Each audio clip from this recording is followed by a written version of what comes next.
So welcome to Continent Innovations Limited, and we've been talking about design of experiments. This is the next in the video series, design of experiments, and it's about reading the output. What do we do about our output? So far we've looked at how to create my experiment. We talked about a three-way design of experiment. In that design of experiment we were talking about welding a piece of plastic to a piece of card, an everyday thing that we just take for granted. If you've ever wondered how this is done, there are three factors which are considered: time, temperature and pressure. They activate the glue and cause this piece of plastic to stick to this card. So we would then look at those factors. That would be A, B and C. We'd look at the interaction of those factors. That would be AB, AC and BC. They would be the main effects. So in other words, is the interaction happening on this surface, this surface, this surface, this surface, the back surface of the cube, so these sides of the cube. And then we get A, B and C, which we call a three-way interaction, which is the interaction inside that cube. And we want to know what's going on there.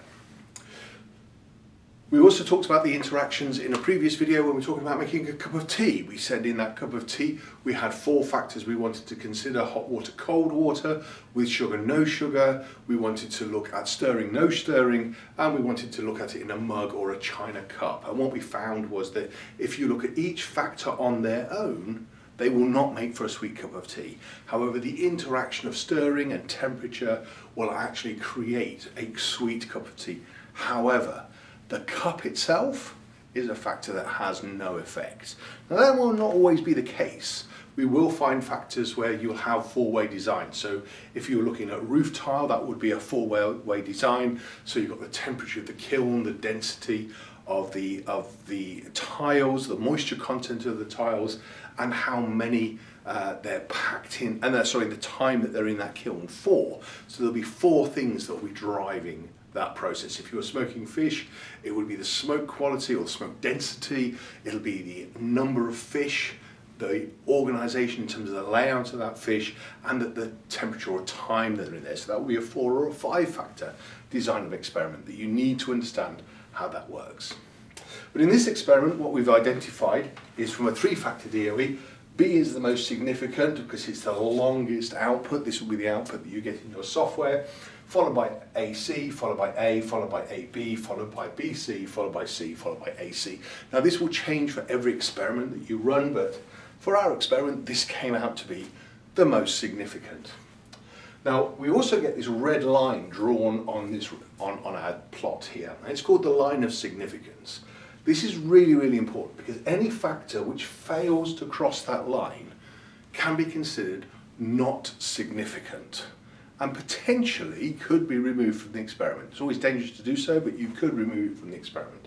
However, by alternative, anything that has crossed this line is now significant and will affect the output. So in other words, this is a noise threshold. These factors will actually affect the output. These ones won't. So if you wanted to remove factors, you could safely remove BC because it's an interaction. It doesn't exist as an entity. It exists because of two factors, B and C. You could remove A, B and C from this experiment because as a factor, it doesn't exist, but as an interaction, it does. So what we're saying is these two surfaces, this surface and this surface, are not significant. Inside that cube is not significant. But what you could not remove is factor C. Because if you were to remove factor C, you'd also have to remove the second most important factor, AC, because if you take that out, you cannot have the interaction AC. So if you wanted to reduce the terms, you could do.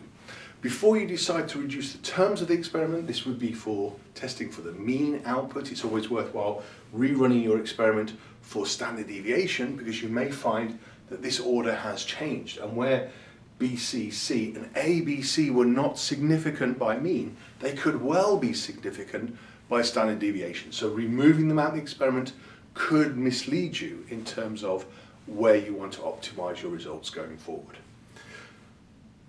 If you are running a design of experiments and you want help and you want to help understanding how to read those results and how to how to optimize your process, which would be the next part from this, because from here you'll be able to get your maths equation that drives your response, so you'll be able to model how you want your process to run. please reach out to us as Cotton Innovations. We'd love to help you with your DoE. We'd love to either give you training, walk you through what you're trying to do, or help you and guide you in terms of running your experiment. Details are on the screen. Please reach out to us. We'd love to hear from you and look forward to connecting with you. Thank you so much for watching this video. Goodbye.